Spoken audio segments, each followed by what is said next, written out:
Hey, you all, welcome back. Y'all already know what it is. You see the title of this video. This is Real Housewives of Atlanta, RHOA, season 13, episode 16. Before we get into it, one, I is tired. I is overworked. If I have low energy, it's because I'm tired, you all. So if I don't have as much energy as I normally have, that's why. Two, April is a very busy month for your girl. I have program after program, event after event, meeting after meeting, deadline after deadline. So if there's a gap in content being uploaded, that is why. All of my OGCs know my family and my career come first. Then comes all my extracurricular activities and external activities outside of work, and then YouTube. So my priorities come first, and YouTube kind of fits into those corner pockets of free time that I have. So just be patient with your girl. Three, I said that I was going to do a live on Love and Marriage Huntsville, and y'all, Saturday morning I had a meeting, and from 10 a.m. to the rest of my weekend, I was busy, so my bad. I will be going live possibly Wednesday or Thursday of this week. No, I will be going live Wednesday or Thursday at 7 p.m. CST Central Standard Time. So y'all just let me know which days work best for you, whether it's Wednesday or whether it's Thursday. And we're going to talk about Love and Marriage Huntsville. So now that we have gotten that out the way, let's go ahead and get into Real Housewives of Atlanta's episode. This was an interesting one, but it wasn't very much to talk about. So my goal is to keep this video as short and succinct as possible. So if I don't mention every scene, no, I did not forget. I just did not want to mention it. But y'all can talk about it in the comments if you want to. So first, the ladies are all getting on the Sprinter van because unbeknownst to them, Drew has hired Big Frida the Queen Diva to do a private cooking class with them, which I love me some Big Frida. Jump for the booty because the booty go jump. I used to love her show on Fuse. I don't even know if Fuse is still a network or not, but I don't know why they took off her show. My husband and I really enjoyed it. She is such a dynamic person. She has such a beautiful spirit. And you're talking about star power.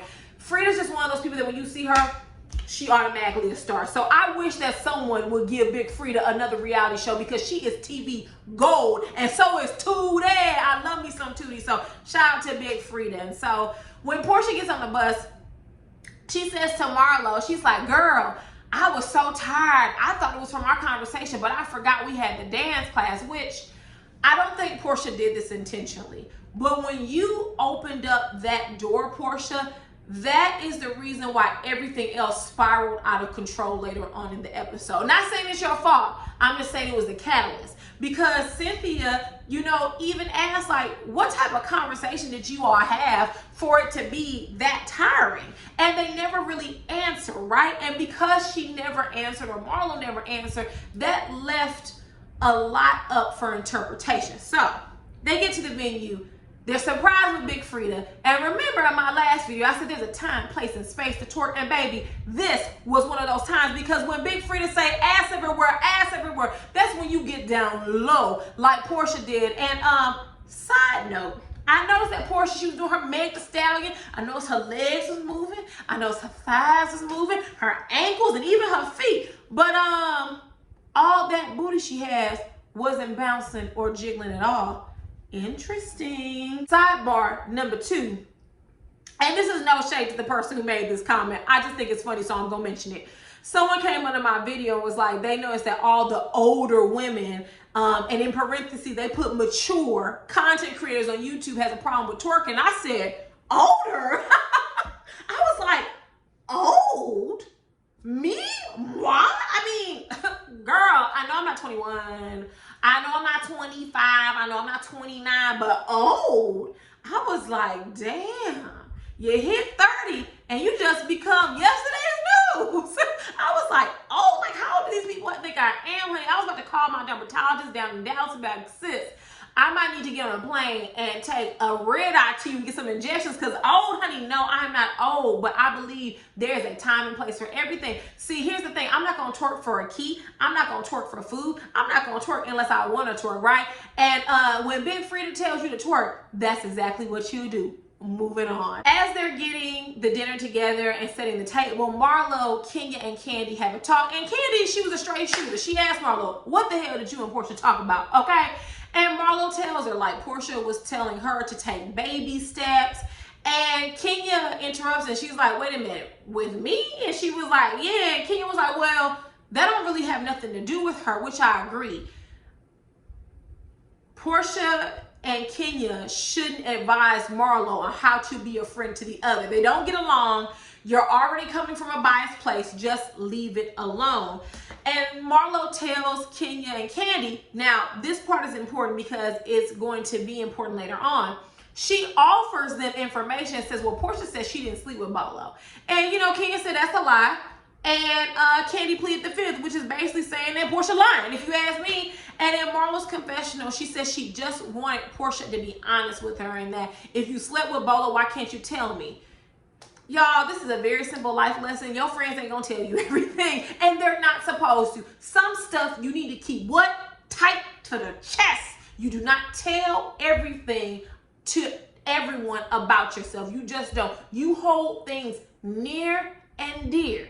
Everybody doesn't need to know your information, especially your sexual business. However, the problem is that Portia and Tanya, probably under the influence of alcohol and or other substances, made the decision to have an alleged sexual transaction with a stripper while filming a TV show. Bad idea all around. So we move into the dinner with Big Frida with you all. I don't really have much to say about this particular scene because I was really disgusted. I was really embarrassed, like secondhand embarrassment. I was cringing, like literally watching the TV. I would never, and I do mean never, invite Marlo anywhere else again. It's been one too many times that she has shown her natural behind, and this was one of them. Like Big Frida, the Queen Diva, is a celebrity. She's a star. You know, there's a certain level of respect that you need to have for someone who just cooked a meal for you, basically. And so Marlo decides to get the BS jumped off and poses this hypothetical about Portia and Kenya to Frida.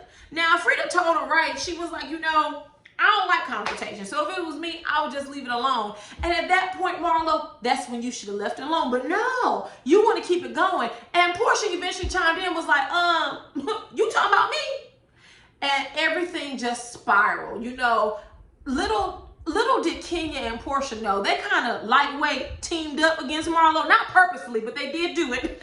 And Marlo was cussing them out, calling them MF and B words, which I don't play with that B word too much. When you calling me a B word and we not friends, even if we are, how you say it is more important. Don't be swinging that word around. You call me one too many B's, honey, you might end up on your knees. Don't play with me like that. Do not play with me like that. Like, I understand there are certain words and slurs or curse words that are used in jest. And you know, the B word is one of them, right? And I ain't gonna sit here and lie and make it seem like I don't cuss, because I do. But the way Marlo was saying it to Kenya and to Portia, them was fighting words. And y'all know Portia is unhinged anyway. So it took, I will say this for Portia, it took a lot for her to sit there and not try to stab Marlo's eyeball out, because y'all know the girl's violent as hell. But anyways, Marlo makes this big deal. She storms out very rudely out of the dinner. Matter of fact, couldn't even find the correct door to walk out of. Drew, Kenya, and LaToya go outside to check on her.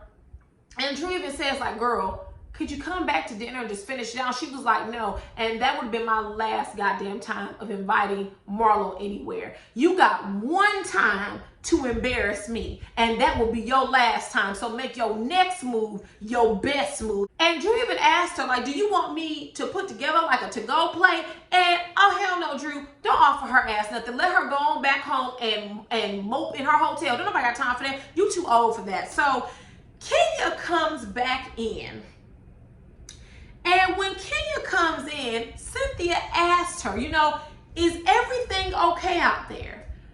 And Kenya says, well, Marlo is upset because her and Portia, and before she could finish her sentence, Portia goes, don't say my name, keep my name out your mouth. And she said that about 300 times over. Like, I ain't gonna spend much time on this dinner, y'all. This argument was silly, and Portia was silly. I'm going to tell y'all what the issue is in a nutshell. We're not going to go blow by blow. So before y'all say, I forgot, I didn't forget anything, I don't care to discuss it, I'm just going to go ahead and sum it up. Portia is looking for someone to stand 10 toes down for her like Shamea does. Shamea knows what happened at the bachelorette party. Shamea heard, Shamea saw. Shamea's not going to tell. And you know, as I pointed out several times in my video, as Kenya pointed out in the last episode, Shamea, you got all this loyalty for Portia, and Portia ain't got none for you. But that's besides the point. Portia is looking for Marlo to be the same way. I think that many of us, even Portia fans, I think that many of us believe that Portia and Tanya had some type of sexual transaction, shout out to Trina Braxton, during the bachelorette party with Bolo. I think a lot of us believe that, right? But Portia doesn't want her friends to acknowledge it. And it's already too late. Marlo has acknowledged it several times on camera. I don't think Portia, of course, knew about it at that time. And it's already too late.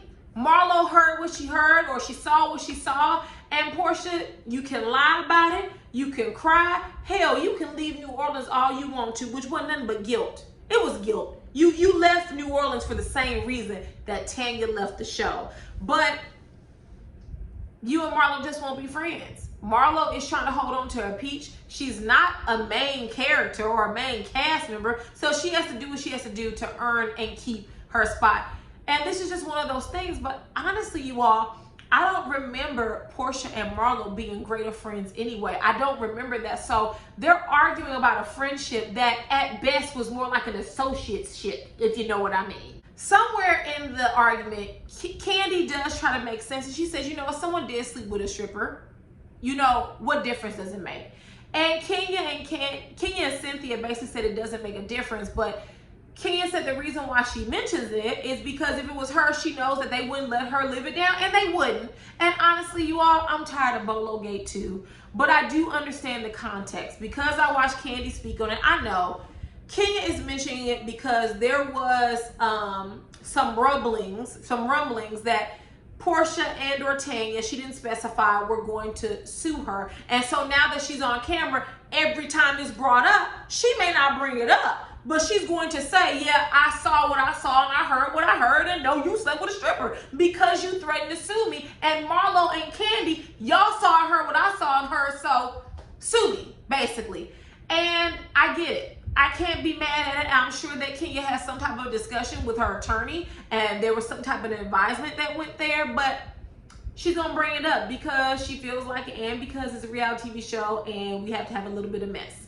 Other than that, this relationship is never gonna get back on track. And also, very important point, in Portia's confessional, she says that she was so calm that it was sending Kenya up a river, and I disagree. It was actually the antithesis.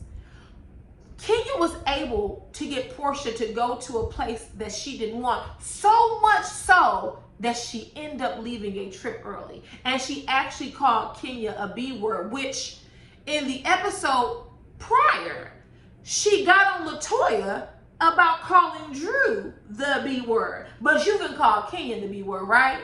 Right. You needed to leave early, Portia. You needed, because we all know you violent and we don't know how you gonna react. So good for Portia for leaving early. Moving on. We get to the nightcap and Marlo and Candy are talking in their hotel room.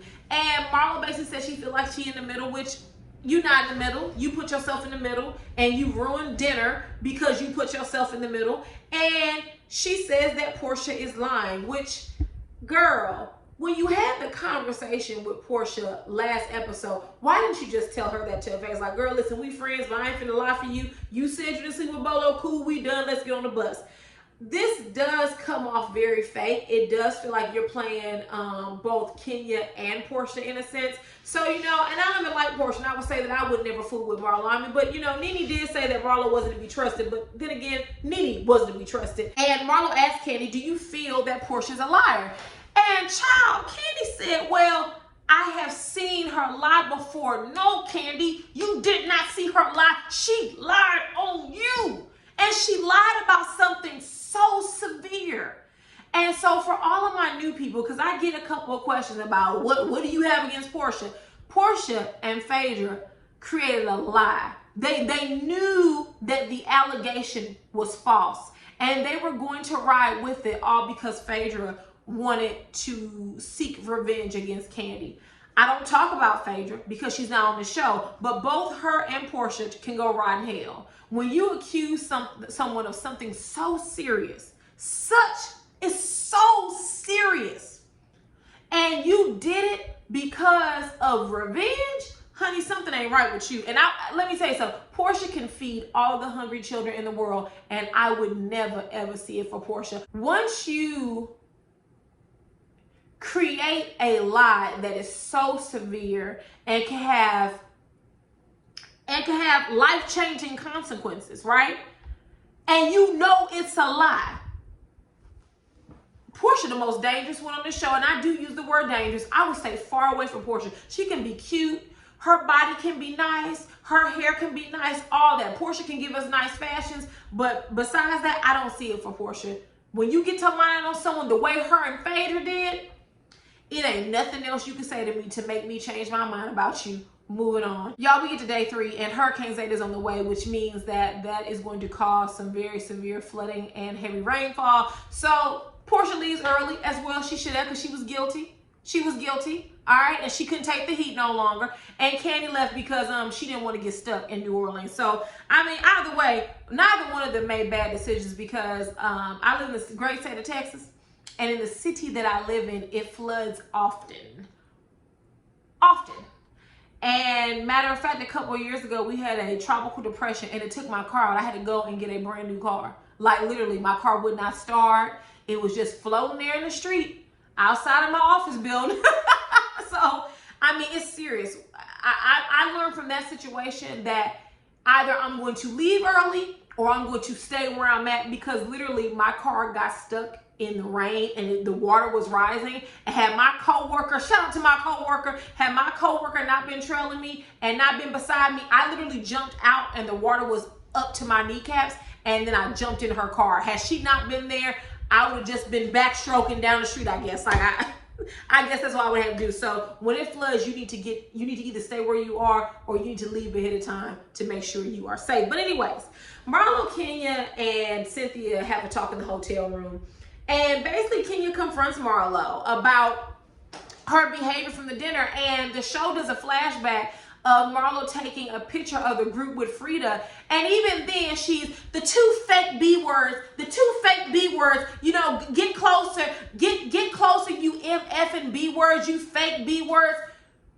No, ma'am. And Marlo tried to blame it on the Patron. You are out of line, and you would never, and I mean that, you would never go anywhere else with me. Just such trash. That's not how you behave. It's just not. And you all, in case you haven't figured this out about me, I'm big on decorum, and you don't need to act out every place you go. You don't. Some stuff can wait till you get back to the hotel or until you get into the Uber or whatever your car service is. Like, you don't have to act a fool everywhere you go. You don't. And so Marlo tells Kenya that she felt interrogated when she was talking to her and Kandi. And Kenya even said, well, Kandi asked you a question. She was like, yeah, but then South Carolina was mentioned.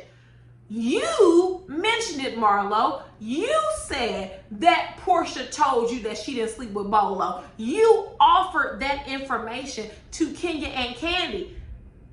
At least from the viewer's perspective, it could have been edited out. They didn't ask you about South Carolina. You mentioned it. Long story short, Kenya says she doesn't care. She doesn't say she's not going to mention it. She just says she doesn't care about it. She's going to leave it alone because it's really pulling everyone down. And I agree with Cynthia's sentiment. She said, yes, let's move on. Whatever happened, happened. And it's time to focus on something else. Amen.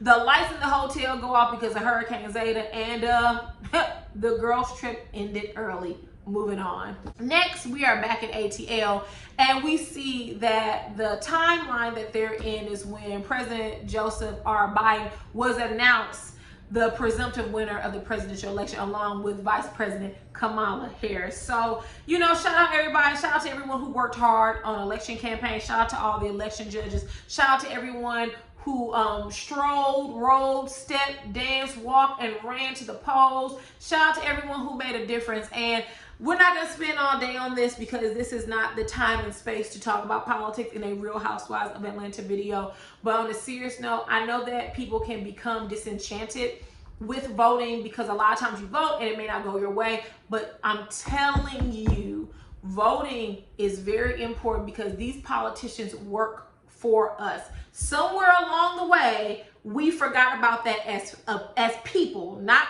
any particular race, but as people. They work for us. We pay their salaries. And if they're not doing what we need them to do for our community, we need to get them the hell up out of office. So think about this when it comes to your local elections, your governors, your mayors, your alderwomen, your aldermen, certain attorneys and judges.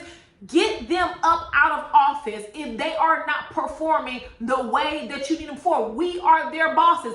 Get them up out of here. It will work. Go to the polls. Y'all see what Stacey Abrams did, right? She lost. She took it on the chin. And y'all see what she did in Georgia. But guess what? Georgia, we got more work to do. Texas, we have more work to do. Hell, if you live in the United States of America, all of us have more work to do. So please feel encouraged. I know that a lot of you all don't vote because you believe that the system is rigged. And I don't blame you for the reason you're feeling like that. But you can be empowered and you can take actions. These politicians constantly get over on us because of us feeling hopeless and feeling like we cannot change. Get these people up out of office who are not serving us. I don't care what their race is. I don't care if they're a Democrat. I don't care if they're Republican. I don't care if they're independent. I don't care what they are. I don't care if they're part of the birthday party, all right? If they do not serve the community, get them up out of office. Moving on. And for the last scene of the night, thank God, because I am tired, we see Blaze's Steak and Seafood Restaurant. Kandi and Todd are having, I think, just a tasting. It's not a soft opening, but a tasting for the cast of Real Housewives of Atlanta. And everything looks really nice. Everything looks really posh. That's an ambience that I would enjoy. So kudos to Todd and Kandi. Everyone cannot be an entrepreneur, but for those who can, go full throttle, and I 100% support Black-owned business. But girl, Todd almost set his goddamn hand on fire. Like, Todd, leave those things to the staff, please. Don't be trying to light candles and trying to put on for the camera. Almost burn his goddamn hand off. And then we see Ralph and Drew arriving. God, Lord have mercy. What is Drew wearing? I'm not going to beleaguer Drew about what she's wearing in every episode. Listen, I think I can come to terms with that Drew has a quirky sense of fashion. And that's all I'll say about it until the next episode. So then I noticed when Ralph, Drew, Kandi, and Todd were standing around talking, everyone's talking, they have a face shield on.